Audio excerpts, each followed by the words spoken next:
What is up, YouTube? It is StarTard8 here with the fourth video of this week's 50 subscribers special.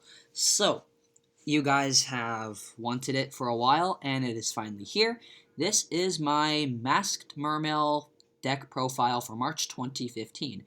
I thought I would bring this to you just shy of the new ban list, so you guys could make the appropriate changes in text if you guys wanted to build this for yourselves. So, with Mask Change 2 in the game, this deck has risen to... This deck is very good now. And in the OCG with Nepta, Abyssy, Atlantean Prince, this deck has just been... This deck has been doing very, very well. A couple months ago, it took the equivalent of a Japanese regional, and that was big news to us Mermail players. We haven't topped or let alone won anything that like a regional or anything in a couple of years. So that was a big surprise for us. We were really happy about that. So that just shows how much potential this deck has.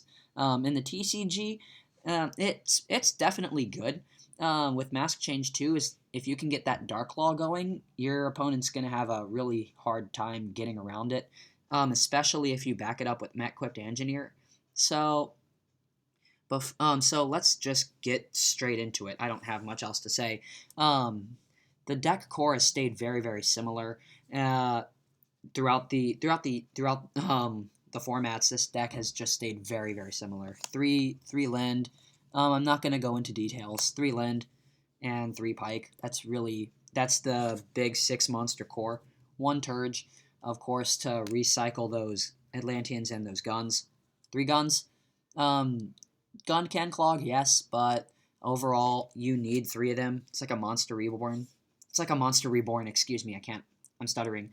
Plus, if you mask change it, you also will get the gun, because it doesn't matter how it's discarded. It just needs to be discarded. 3 Teus. And 1 Megalo. I'm leaving it up to you guys to decide whether or not you want to run more than one of this, because 2 Megalo just lets you get Sphere, but it's more inconsistent, so it really depends on you guys' preference. And that's the Mermail core, guys. It stayed very similar. Again, it hasn't changed a whole lot. So in order to keep that core alive, you also need to support it, and that's where Tidal comes in. Tidal just loads up the Banish pile for a Levier play, and he's a 7, so he makes all those beautiful exceeds. You always want to have Tidal on board in some way, shape, or form. Dragoons and 3 infantry.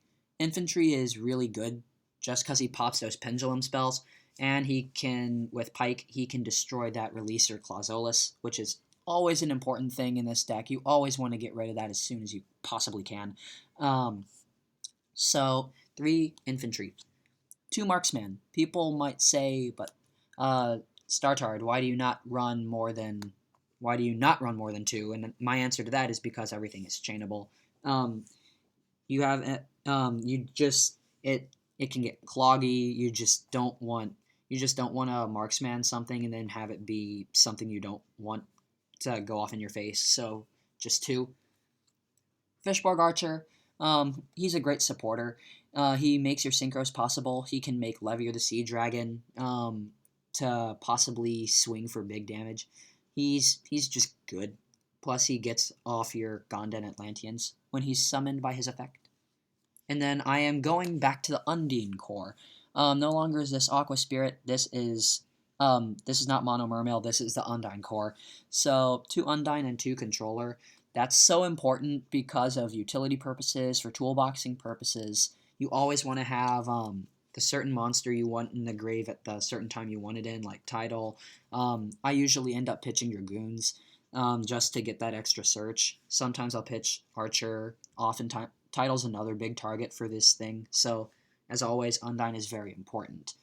And now that I have a special tech, I told you it was Masked Mermail, so now that Mask Change is back, now that it's in the game, GNX Controller is much more consistent than it was before.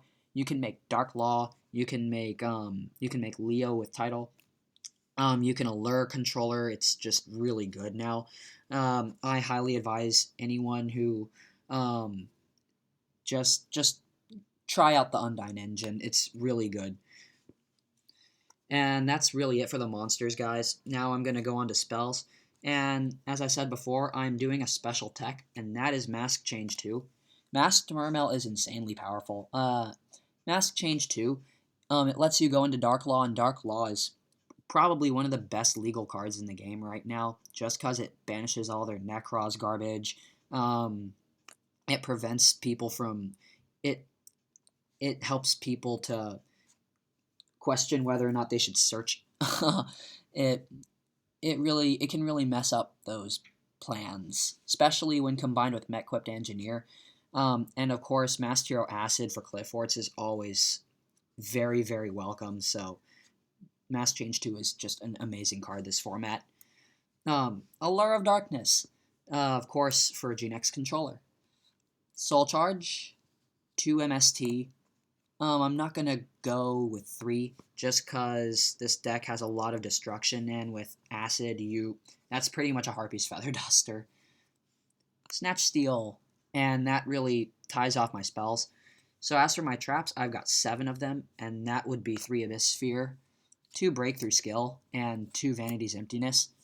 And that's really it for my main deck, guys. It's 40 cards. For max consistency, you want to keep it 40, and it's not OTK based. It's more control of the field, fast exceeds, fast dumping. I don't go for the OTK engine, even though a lot of people are saying that that's really the only way to stay in the format. I find that this control engine does just the same purpose. It beats Nekroz. I've beaten Nekroz with it. I've beaten Burning Abyss. I've beaten all the tier 1s a number of times, including the Mirror. It's pretty good in the Mirror too, so keep that in mind. And to back up that main deck, you also have to have a really good side deck. And here it is. So to start it off, I run both Fiends, Vanity and Majesty. Vanity is good, Majesty is good, so of course you want to run both.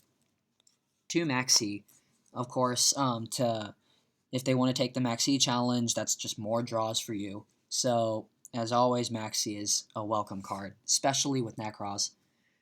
The 3rd MST is in there.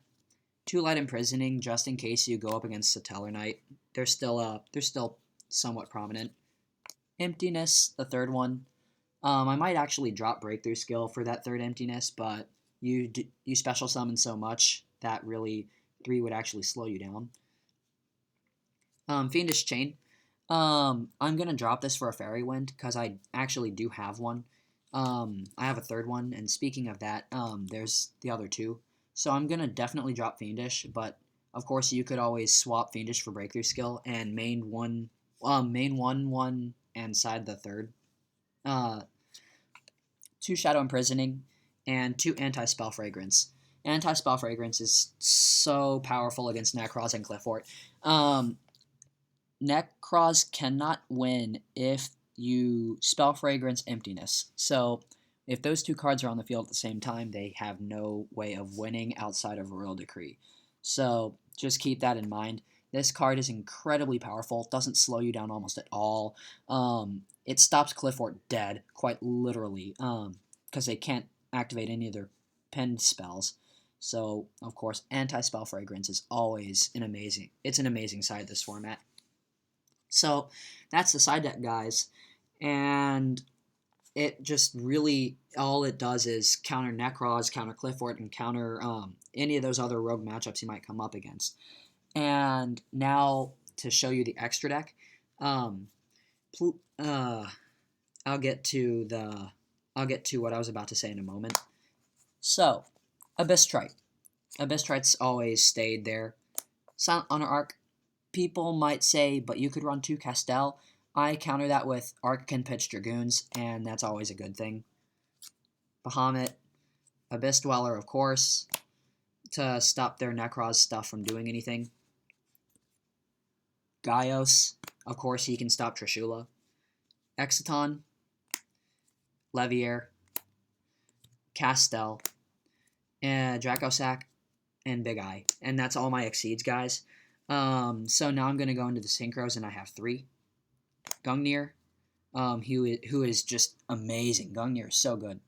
So Black Rose and Leo. That's all for my synchros. And 3 synchros, 11 exceeds. 11 exceeds, maybe 10. Yeah, 10 exceeds, 3 synchros. And of course, the 2 fusions are Dark Law. Dark Law is probably one of the best legal cards in the game right now. Just because he can kind of stop, he can delay Nekroz. He does a lot of stuff. He shuts down Burning Abyss almost completely. He's just really good. And then Acid. Acid, of course, for Clifforts. If you acid their field of pendulum spells, well, it's not going to be a good day for them. So, guys, what I was going to say before I started the extra deck was that Dark Law Engineer is really, really good. So I haven't been able to find space for that. So if you guys would please tell me in the comments what you recommend I drop for that, that would be really good. I always want to keep improving. So I'd like to elicit your guys' help for that. And if you guys would leave a comment below to tell me anything that would help in this deck, that would be really great. So thanks a lot, guys, for the 50 subscribers. It means a whole lot to me. I really don't know how to thank you guys other than just to keep making videos. So maybe I'll introduce a new series where I go over some techs that you could run in Yu-Gi-Oh. I could go into combos with various decks. I could do that kind of stuff. So just tell me what you want to tell me what you guys want to see from me, and I'll try to make it happen. Because I want to give you guys the best videos that I possibly can for a non-professional YouTuber like me. So thank you all so much for your support. Like, comment, subscribe. If you've made it this far in the video, why not leave a like? Why not sub? It would mean a whole lot to me. It would help propel my channel. So thank you guys so much, and I will see you next time.